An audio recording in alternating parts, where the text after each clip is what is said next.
बिस्मिल्लाहिर्रहमानिर्रहीम। Dear viewers, activity based costing के second lesson के साथ मैं हाज़िर हूँ। मेरा नाम है मसूद अहमद और लास्ट वीडियो आपने देखी होगी जिसके अंदर एक्टिविटी बेस्ड कॉस्टिंग के जो बेसिक कॉन्सेप्ट्स हैं वो डिस्कस किए और एक्टिविटी बेस्ड कॉस्टिंग कैसे डिफ़र करती है जो ट्रेडिशनल कॉस्टिंग मेथड है, दैट इज़ एब्जॉर्प्शन कॉस्टिंग। और मैं स्लाइडली आपको जो प्रीवियस लेसन है उसकी स्लाइड्स दिखाता हुआ, जो आज हमारा लेसन है बेसिकली वो एक प्रैक्टिकल क्वेश्चन है जिसको हमने सॉल्व करना है। एग्ज़ाम टाइप जो क्वेश्चन है उसको अभी हम सॉल्व करेंगे और देखेंगे कि एक्टिविटी बेस्ड कॉस्टिंग के क्वेश्चन को कैसे हैंडल करते हैं। तो ये प्रीवियसली आप लोगों ने देखा, इस पर एक्टिविटी बेस्ड कॉस्टिंग के हवाले से मैंने जो प्रीवियस लेसन है इस पे सैर हासिल हमने गुफ्तगू की और समझा कि एक्टिविटी बेस्ड कॉस्टिंग का मेन जो फोकस है वो क्या है और कैसे ये प्रोडक्ट की कॉस्ट को कैलकुलेट करती है और कैसे ये एब्जॉर्प्शन कॉस्टिंग के मुकाबले में डिफरेंट है। इसी तरह आगे आपने इसके स्टेप्स देखे, स्टेप्स के लिए वीडियोस आप प्लीज़ काइंडली देखिएगा। आज हम बात करने लगे हैं एक क्वेश्चन की। तो क्वेश्चन कुछ इस तरह से है कि एक हमारे पास कंपनी है और उस कंपनी में हमारे पास जो डाटा अवेलेबल है या एग्ज़ाम में डाटा से मिले कि आपको एक्टिविटी दी हुई है। पहली एक्टिविटी हमारे पास मशीन सेटअप है और इसके साथ साथ इसका जो कॉस्ट पूल है C.P कॉस्ट पूल वो भी गिवन है। जैसे कि मैंने आपको बताया था, कॉस्ट पूल एक टर्म बोली जाती है एक्टिविटी बेस्ड कॉस्टिंग के अंदर, जिसका मतलब ये होता है कि उस एक्टिविटी के ऊपर टोटल जो बजटेड कॉस्ट है वो कितनी आएगी। इसी तरह सेकंड आपके पास एक एक्टिविटी है, क्योंकि एक्टिविटी बेस्ड कॉस्टिंग जो कॉस्ट है उसको डिपार्टमेंट वाइज नहीं, लेकिन उसके अंदर जो within the department, within the organisation जितनी भी मेजर एक्टिविटीज़ होती हैं उसके अंदर स्प्लिट करती है और उसकी कॉस्ट को एक्टिविटी वाइज जो है ना वो कॉस्ट पूल के अंदर कन्वर्ट करती है। लाइक ऑर्डरिंग कॉस्ट के ऊपर 6000 जो ओवरहेड्स हैं वो स्पेंड होते हैं और इसी तरह जो क्वालिटी कंट्रोल है नंबर 3 इसे दे लेते हैं और उस पर 1972 और सेम लाइक सेलिंग एक्सपेंसेस हैं, ये जो है ना फोरकास्ट किए गए। ओवरहेड को एलोकेट करने के बाद आपने जो सेलिंग प्राइस बनानी है, सेलिंग प्राइस आपने कैलकुलेट करनी है, वो कॉस्ट प्लस प्राइसिंग है। कॉस्ट अगर $100 है, 30% उसका ऐड करेंगे तो 130 किसी प्रोडक्ट के लिए कॉस्ट कैलकुलेट हो जाएगी। एडिशनल इंफॉर्मेशन ये भी गिवन होगी, इसमें सारी चीज़ें आपको बता दी जाएंगी एग्ज़ाम में। प्रोडक्ट हमारे पास A, प्रोडक्ट B और प्रोडक्ट C।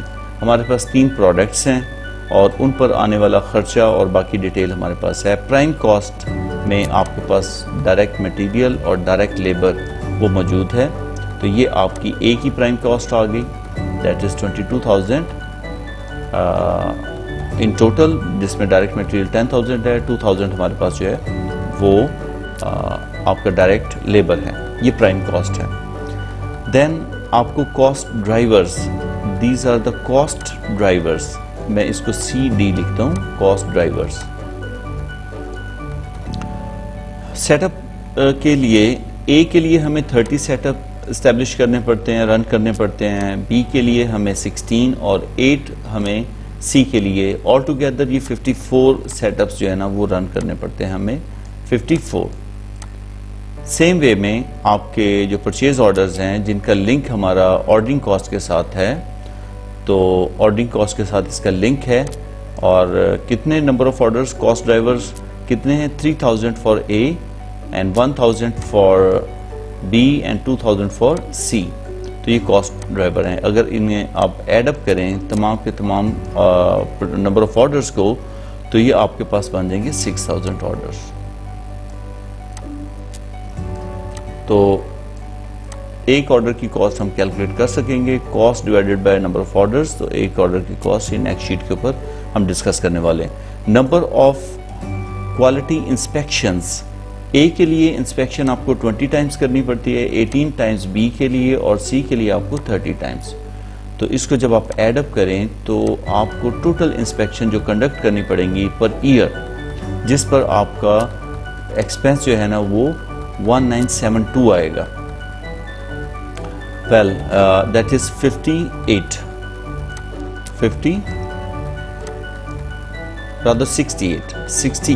यस, इसको मैं क्रॉस करता हूँ।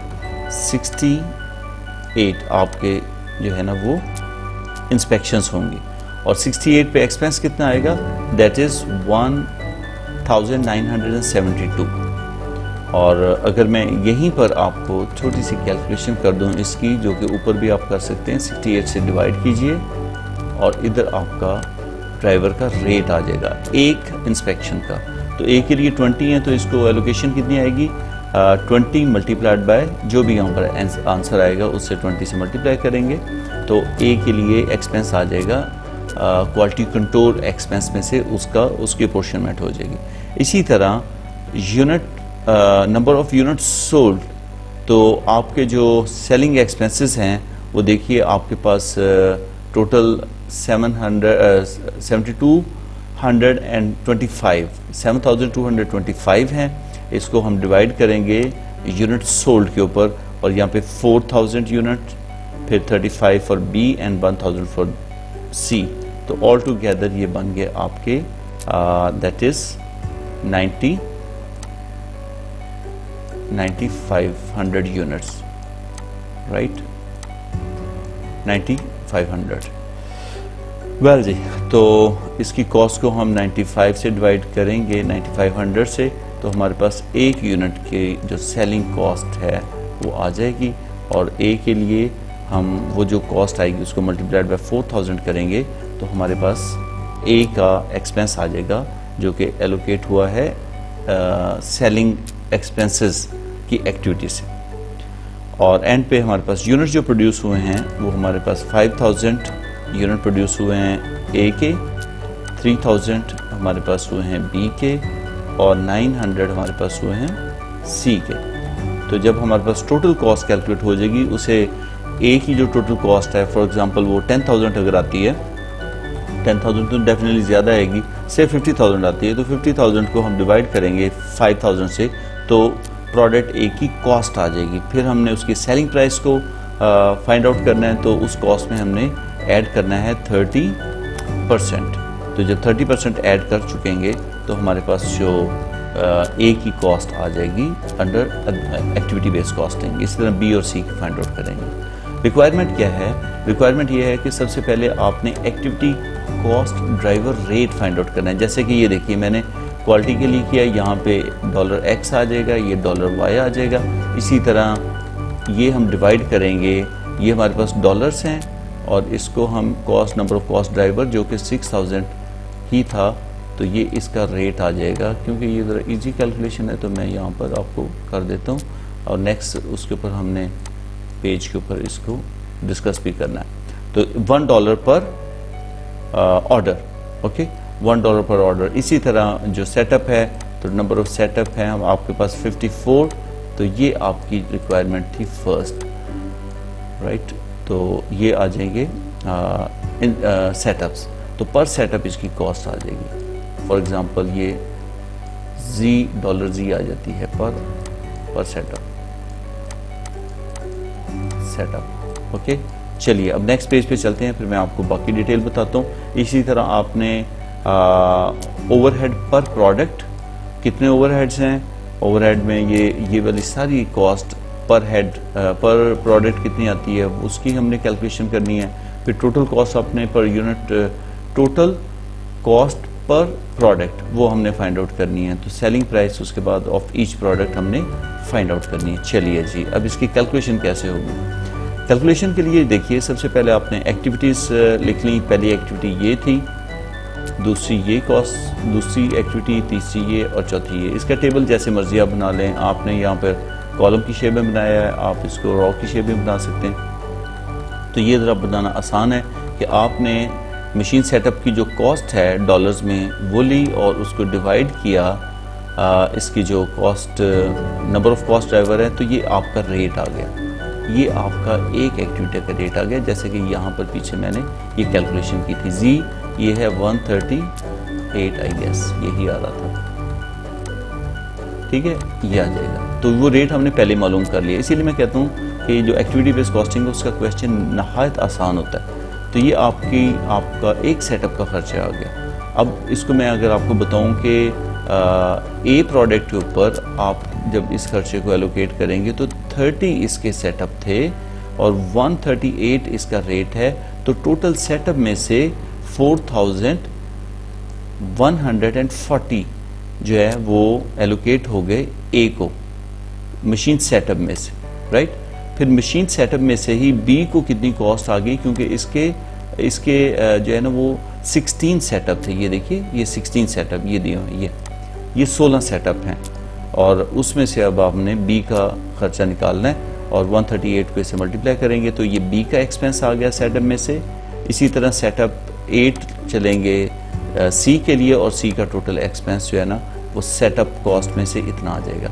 इसी तरह नंबर 2, ये नंबर 1, ये नंबर 2 था ऑर्डरिंग कॉस्ट। ऑर्डरिंग का रेट आपके पास क्या निकला, $1 पर ऑर्डर। तो इसके 3000 ऑर्डर थे तो मल्टीप्लाइड बाय 1 किया तो ये ऑर्डरिंग कॉस्ट आ गई ए की। इसी तरह ये बी की ऑर्डरिंग कॉस्ट और ये सी की ऑर्डरिंग कॉस्ट आ गई।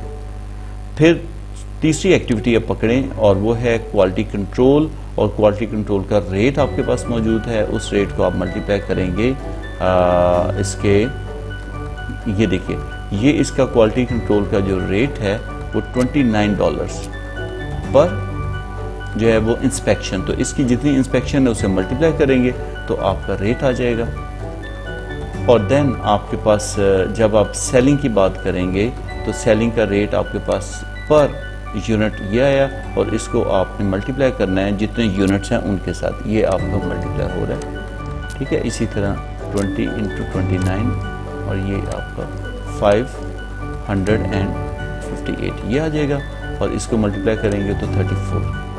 अगर मैं ए की टोटल कॉस्ट करूं तो पहले सेलिंग में से ये कॉस्ट इसकी आ गई और क्वालिटी कंट्रोल में से आपका 580 आ गया, 3000 आपका आ गया ऑर्डरिंग में से और 4100 ये आ गया। ये देखिए 4100 समथिंग, 3580 और ये 34, ऑल टुगेदर ये 11120 ए के ओवरहेड के एक्सपेंसेस हैं। अभी प्राइम कॉस्ट इसमें शामिल नहीं है, ठीक है। अब आगे देखिए इसकी टोटल कॉस्ट ए की अगर आप देखते हैं तो प्राइम कॉस्ट आ गई और प्लस ओवरहेड आ गया, तो टोटल एक्सपेंस, टोटल कॉस्ट इस प्रोडक्ट की या ए की आपकी 33,120 आ गई। तो पर यूनिट फाइंड आउट करनी है तो इसको आप इसके जो यूनिट प्रोड्यूस्ड हैं, सोल्ड नहीं प्रोड्यूस, उस पर डिवाइड करेंगे, ठीक है। ये देखिए आगे अगर जब इसको हम देखते हैं पर यूनिट के ऊपर तो उसकी जो टोटल कॉस्ट है उसको आप डिवाइड कर लेंगे उसके यूनिट्स के ऊपर, तो आपके पास कॉस्ट आ जाएगी। यहाँ पर देखिए सेलिंग प्राइस अगर ए को हम देखते हैं तो इसकी कॉस्ट प्लस ये देखिए मार्कअप, इसका जो है ना वो मार्कअप वो था 30%, तो 1.3 से मल्टीप्लाई करेंगे तो आपके पास इसकी सेल वैल्यू आ जाएगी। इसको डिवाइड करेंगे आप जो है ना वो यूनिट्स के ऊपर और इसके यूनिट की सेलिंग प्राइस आपकी ये आ गई। ये देखिए ए की सेलिंग प्राइस ये आ गई, क्लियर। इसी तरह बी के लिए, बी की टोटल कॉस्ट हम यहाँ से मालूम कर लेते हैं। ये देखिए बी की टोटल कॉस्ट जैसे मैंने ए को एक्सप्लेन किया, बी के लिए सेटअप की कॉस्ट आपकी 2208, फिर उसके बाद इसकी जो ऑर्डरिंग कॉस्ट है वो 1000, देन आपकी जो कॉस्ट है 520 फ्रॉम द क्वालिटी इंस्पेक्शन और फिर आपकी सेलिंग कॉस्ट ही आ गई। तो ऑल टुगेदर जब इन्हें इकट्ठा करेंगे तो आपके पास 6700 कॉस्ट आ जाएगी। ये ओवरहेड की कॉस्ट आ गई, ये देखिए ये कॉस्ट ये, ठीक है। और प्राइम कॉस्ट और प्राइम कॉस्ट में मटेरियल, लेबर और ये आपकी टोटल कॉस्ट आ गई। अब पर यूनिट आपने लेना है तो इसका तरीका क्या है कि आप इसकी सेलिंग प्राइस अगर स्ट्रेट वे फाइंड आउट करना चाहते हैं तो आपने इसकी कॉस्ट को 1.3 से मल्टीप्लाई किया, ये सेल वैल्यू आ गई और आपने 3000 यूनिट से डिवाइड किया और आपके पास उसकी सेलिंग प्राइस 10 पॉइंट समथिंग आ गई, 10.71। इसी तरह सी के लिए आप कैलकुलेशन करेंगे और सी की जो कॉस्ट है सेलिंग प्राइस है वो आपकी 25 पॉइंट ये आ गई, राइट जी। तो ये आपका अच्छा। इसी तरह आप एक्टिविटी बेस्ड कॉस्टिंग में ये तो टोटल कॉस्ट हमने पोर्शन करके देख ली, तो पर यूनिट पे भी हम ले सकते हैं। डायरेक्ट मटेरियल जितना यूज हुआ है डिवाइडेड बाय यूनिट प्रोड्यूस्ड, ये $2 और ये फिर $2.4 आ गए। ये कैसे हमने किया ये मैं आपको यहाँ से एक्सप्लेन करता हूँ। ये देखिए आपका 10,000 डायरेक्ट मटेरियल है, उसको 5 पे डिवाइड करेंगे $2 आएगा, और ये 12,000 आपका जो है ना डायरेक्ट लेबर है, उसको भी 5 पे डिवाइड करेंगे तो आपका आंसर जो है ना वो 2.4 आ जाएगा। तो ये आपकी प्राइम कॉस्ट आ गई, यानी कि प्राइम कॉस्ट आपकी 4.4 आ गई प्रोडक्ट ए के लिए। इसी तरह बी के लिए और सी के लिए आपने फाइंड आउट कर लिया इसे। देन ओवरहेड की कॉस्ट पर यूनिट वो आपने ऑलरेडी मालूम कर ली हुई है, तो वो आपने जो टोटल उसका एक्सपेंस था उसको यूनिट प्रोड्यूस पे आपने डिवाइड किया। ये देखिए ये आपकी कॉस्ट है टोटल। जब इसको यूनिट प्रोड्यूस पे आप डिवाइड करेंगे, वो यूनिट प्रोड्यूस्ड हैं 5000, तो 5000 यूनिट्स पे ए को डिवाइड ए के लिए 33,120 को 5 पे डिवाइड करेंगे तो आपकी कॉस्ट आ जाएगी 2.22। तो इसके ओवरहेड जो है ना वो टोटल जो कॉस्ट है वो 6.62 ए के लिए, इसी तरह 8.24 बी के लिए और 19.8 जो है वो सी के लिए। मार्कअप इसी अमाउंट को जब आप मल्टीप्लाई करेंगे 30% से तो आपका आंसर ये आ जाएगा। ये देखिए तो सेलिंग प्राइस देखिए आपकी इस तरह पर यूनिट की ये निकल आई। ऑलरेडी आपने ये फाइंड आउट की हुई है, ठीक है। इसको मैं यहाँ से ये देखिए सेम इसी तरह आप selling price per unit B की फाइंड आउट कर सकते हैं और सी की कर सकते हैं, राइट। सो ये तरीकाकार है। पर यूनिट अगर ले लेंगे तो फिर मेरा ख्याल है कि ज़्यादा अंडरस्टैंडेबल है, और अगर आप इसको टोटल के अंदर ले आते हैं तो तब भी मुश्किल नहीं है। तो ये जस्ट इसको प्लीज़ वीडियो को 1-2 मरतबा गो थ्रू करें और ताकि आपका कॉन्सेप्ट बिल्कुल क्लियर हो। तो प्लीज़ जो पहली वीडियो है लाजमी देखें ताकि आपको अंदाज़ा हो जाए कि एक्टिविटी बेस्ड कॉस्टिंग की जो थ्योरी है वो क्या है और कैसे आपने इसको सॉल्व करना है। अब आते हैं थोड़े से इसके एडवांटेजेस की तरफ। देखें इसका एक मेजर आप एडवांटेज ये समझिए कि इसके ज़रिए आप अपनी प्रोडक्ट को, जो प्रोडक्ट ज़्यादा रिसोर्सेज ले रही है उसको ज़्यादा कॉस्ट शिफ्ट करते हैं, ठीक है, और उसके मुताबिक उसकी सेलिंग प्राइस आप डिटरमिन करते हैं। और जो कम कॉस्ट या कम रिसोर्सेज ले रही है उसको कम कॉस्ट शिफ्ट करते हैं, तो उसकी सेलिंग प्राइस भी कम होगी, राइट। तो आप जब मार्केटिंग करेंगे, आपको पता है कि प्राइसिंग एक बहुत बड़ा फैक्टर है मार्केटिंग के अंदर। जो आपकी P4 हैं, 4 P's हैं, और उसमें प्रोडक्ट है, प्राइस है, प्रमोशन है और प्लेस है। तो वो जो प्राइस है वो सेट करने के लिए आपको एक्यूरेट इंफॉर्मेशन मिल जाती है। देखिए मैं आपको ये इस तरह मैं वाज़ेह करता हूँ। एक प्रोडक्ट है, फॉर एग्जांपल आप उसे $10 में बेच रहे हैं, वो रिसोर्सेज $12 की ले रही है, तो $10 में बेच रहे हैं, वो बिक रही है, आप बड़े खुश हो रहे हैं कि जी मेरी तो सेल बहुत ज़बरदस्त है, और जो बी कंपनी है उसकी तो सेल है ही नहीं है, ठीक है, मैं तो इसको जो है ना वो लीड कर रहा हूँ। लेकिन अल्टीमेटली जब आप रैशनलाइज करेंगे, आप देखेंगे इसका एनालिसिस करेंगे, तो आप हर यूनिट $2 पे लॉस कर रहे हैं। तो कोई आपको रोकेगा तो नहीं ना लॉस करने से कि आप अपना लॉस कर रहे हैं। तो अल्टीमेटली क्या होगा, आपके रिसोर्सेज ड्रेन हो जाएंगे। सेकेंड, अब एक प्रोडक्ट को आप जो है ना वो $15 पे बेच रहे हैं, राइट। आपको समझ लग रही है कि एब्जॉर्प्शन कॉस्टिंग के जरिए ये तो इसकी कॉस्ट मुझे 14 है, तो मैं तो $1 इसमें अर्न कर रहा हूँ, तो आप उसे 15 पे सेल कर रहे हैं, वो बिक नहीं रही। दूसरा जो दूसरी आपके कंपेटिटर है वो उसको $12 में बेच रहा है। आपने एब्जॉर्प्शन कॉस्टिंग की है, उसने एक्टिविटी बेस्ड कॉस्टिंग की है, उसको पता है कि इसकी 11 इसकी कॉस्ट आ रही है और वो 12 पे बेच रहे, प्रॉफिट कमा रहा है। आप उसको 14 की कॉस्ट शो करके 15 की बेच रहे हैं, वो बिक नहीं रही। तो उससे भी आपका लॉस है कि आपको वो अगर रैशनलाइज आप करते, आप एक्टिविटी बेस्ड कॉस्टिंग करते, तो आपकी कॉस्ट भी 11 नज़र आनी थी और 12 में $12 में आपने बेचना था उसे, लिहाजा दोनों तरफ से आप हारे।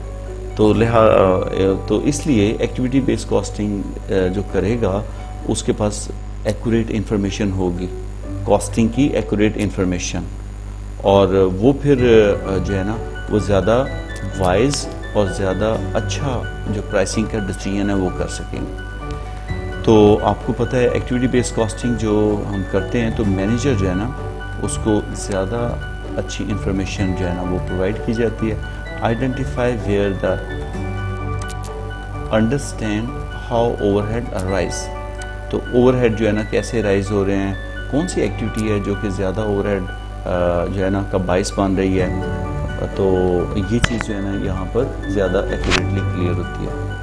आप एक बेंचमार्क सेट कर देते हैं प्लानिंग एंड कंट्रोल पर्पस के लिए कि आपने कहा जी कि ये एक्टिविटी है ऑर्डरिंग की, इसके ऊपर इतना खर्चा आना चाहिए, हर ऑर्डर पे इतना खर्चा आता है तो इससे ज़्यादा नहीं होना चाहिए, तो कंट्रोल तो ऑटोमेटिकली एक्सरसाइज हो जाएगा। आप परफॉर्मेंस अपनी जो है ना वो जो है उसको इम्प्रूव करते हैं, गुड प्रैक्टिसेस लेके आते हैं, जहाँ पे आपको रिसोर्सेज ज़ाया होते हुए नज़र आते हैं वो फिर आप यानी कि आप बिल्कुल उसकी नीटी ग्रिटी में चले गए तो आपको हर चीज़ वाज़े तौर पर नज़र आए, तो जहाँ पे प्रॉब्लम होती है वो फिर आप उसको ठीक कर लेते हैं।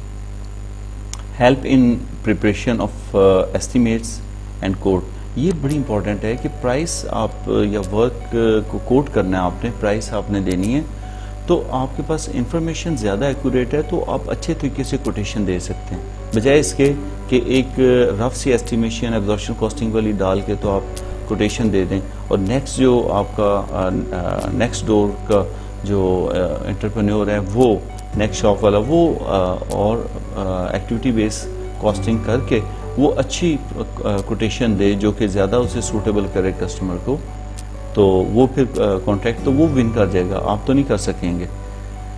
लिहाजा ये भी एक इसका एडवांटेज है। उसके अलावा आइडेंटिफाई इंडिविजुअल प्रोडक्ट और सर्विसेज दैट आर अनप्रॉफिटेबल और ओवर प्राइस्ड, जैसे मैंने आपको 15 वाली एग्जांपल दी, तो वो जो अनप्रॉफिटेबल हैं या ओवर प्राइस्ड हैं उनको आप ठीक कर लेते हैं। अब जिसकी प्राइस आप को कम करनी चाहिए आप ज़्यादा कर रहे हैं तो उसको आप कम करेंगे, तो अगर वो इलास्टिक है उसकी डिमांड तो वो आपकी ज़्यादा चीज़ें बिकेंगी तो डिमांड बढ़ जाएगी उसकी, राइट। तो इस तरह आप अपने जो है ना रेशनलाइज कर लेते हैं चीज़ों को। जी आगे इसकी लिमिटेशन के हवाले से है कि ज़ाहिर है सिस्टम इतनी एक्यूरेसी मांगता है तो उसकी कॉस्ट तो होगी ना सिस्टम की, तो एक्टिविटी बेस्ड कॉस्टिंग की अपनी सिस्टम की कॉस्ट होती है, यही इसका सबसे बड़ा प्रॉब्लम है। दूसरा इसके अंदर जो प्रॉब्लम आता है वो ये आता है कि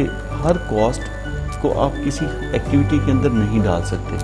अब जैसे यहाँ पे एग्जांपल है कि सीईओ की सैलरी है, उसको परचेजिंग में डालेंगे, कहाँ डालेंगे, कहाँ क्या करेंगे, वो वहाँ पर आके मुश्किल हो जाता है। अभी तक जो एक्टिविटी बेस्ड कॉस्टिंग के अंदर चंद चीज़ें तो वाज़े तौर पे सामने आई और एक्टिविटीज़ के अंदर डिसाइड कर लिया, मसलन परचेजिंग है, सेटअप है, ये है, ये, तो एंड पे फिर भी कोई ना कोई चीज़ रह जाती है जिसको फिर आपको एब्जॉर्प्शन कॉस्टिंग का सहारा लेना पड़ता है।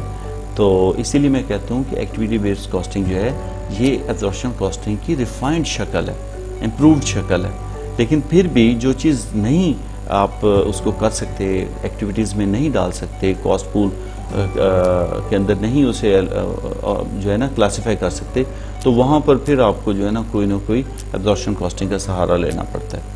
तो आई होप कि आपको वीडियो पसंद आई होगी, और अगर प्लीज़ आपको पसंद आई है वीडियो तो लाइक एंड शेयर ज़रूर कीजिएगा। स्टे ब्लेस्ड, अल्लाह ताला आपको अपने हिफ्ज़-ओ-मान में रखे। खुदा हाफिज़।